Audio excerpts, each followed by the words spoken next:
What's up, mga ka-good vibes?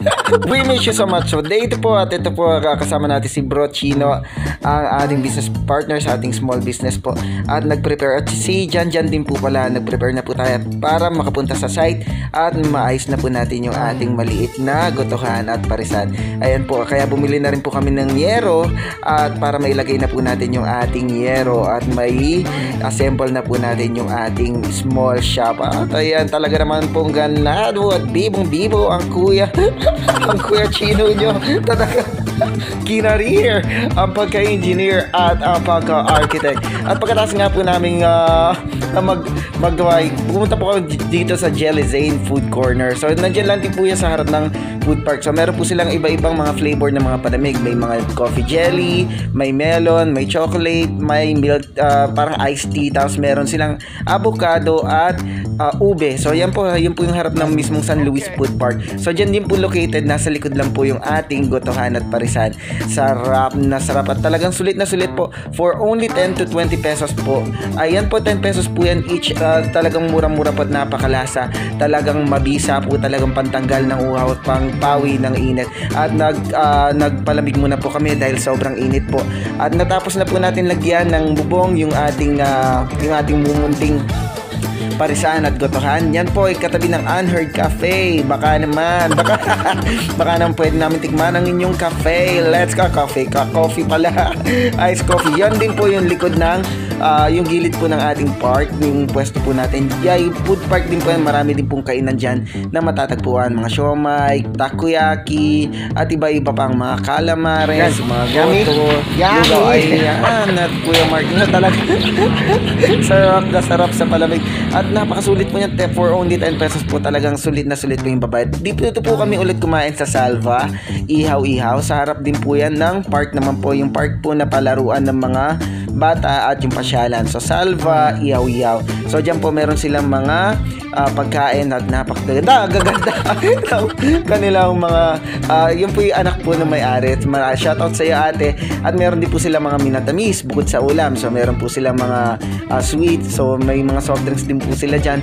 Meron silang mga, kung nag-crave po kayo ng mga lutong ulam na katulad ng mga Bicol Express, na mga usually po na binibili po natin sa Canada, ay kompleto po sila. Meron din po silang taba ng talangka. At ayan po talaga si ate, talaga namang kahit ayaw mo kumain ay mapapakain ka sa sa sobrang ganda ng tanawin. Ay nako naman talaga. Kung invite po namin kayo kumain dito sa Salva, ihaw. Diyan po yan sa San Luis, Pampanga. Napakasarap at napakamura po ng pagkain nila. Yung ulam po nila, isang order si 60 pesos. At bumili na rin po kami pag-uwi pagkatapos po namin kumain ng mga materials na gagamitin naman po natin sa ating walling. So para po meron po tayong wall sa ating gotohan. So ayan, nag-drive po si Kuya Jan nyo at talagang enjoy na enjoy. Ito po ulit ang inyong Kuya Mark at si Botchog, nagsasabing always good vibes lang po tayo and always make our mama and dada proud. Maraming salamat po sa walang sawang panonood ng ating mga vlog. At kung hindi pa po kayo nakafollow sa ating FB page, ay follow nyo na po. Pakiusap po at subscribe na rin po kayo sa ating YouTube channel. Maraming salamat po. Gawin po natin masaya ang ating buhay sa bawat segundo, minuto, oras ng ating buhay, sapagkat yan ay regalong galing sa ating Panginoon. Ito po ulit ang inyong Kuya Mark, nagsasabing always good vibes lang po tayo and bye-bye! Shara! Bye-bye!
Kuya Mark.